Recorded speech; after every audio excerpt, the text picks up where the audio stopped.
എന്റെ ഭർത്താവ് ദരിദ്രനാ. ആ സ്ഥാനമേ ഈ വീട്ടിലുള്ളൂ. നീ എന്താ വർഷി പറയുന്നേ? എന്നെ മനസ്സിലായില്ലേ? നിങ്ങളുടെ ഏട്ടനെ നെക്ലസ് വാങ്ങി കൊടുക്കാമെങ്കിൽ നിങ്ങൾക്ക് എന്താ അതിന് കഴിയാത്തത്? നിങ്ങളെ ദത്തെടുക്കുകയാണോ? ഈ വീട്ടിൽ നിങ്ങളുടെ ഏട്ടന് മാത്രമാണ് അന്തസ്. പക്ഷേ ഞാൻ ഈ വീട്ടിൽ വന്ന അന്ന് മുതൽ കാണുന്നതായത് അർജുനും അമൃതയ്ക്ക് മാത്രം മാന്യത, എനിക്ക് ഭർത്താവിന് അവഗണന. അഞ്ജലി പറഞ്ഞത് കേട്ടില്ല നിങ്ങള്?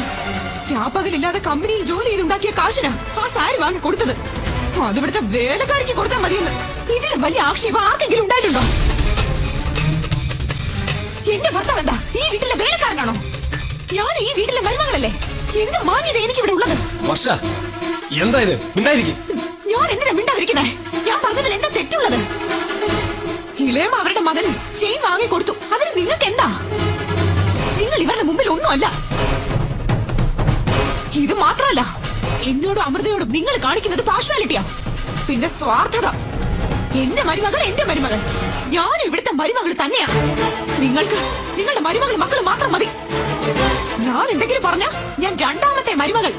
എന്ത് പറഞ്ഞാലും ഒന്ന് അനുസരിച്ചോണം. ഇത് കൂട്ടുകുടുംബമൊന്നുമല്ല, ഊർമിളാദേവിയുടെ കുടുംബം. ബാക്കിയുള്ളവരൊക്കെ രണ്ടാം തരക്കാര്. പറയുന്നതനുസരിച്ച് ജീവിച്ചോണം. അടിമപ്പണി ചെയ്യാൻ ഞാനിവിടെ.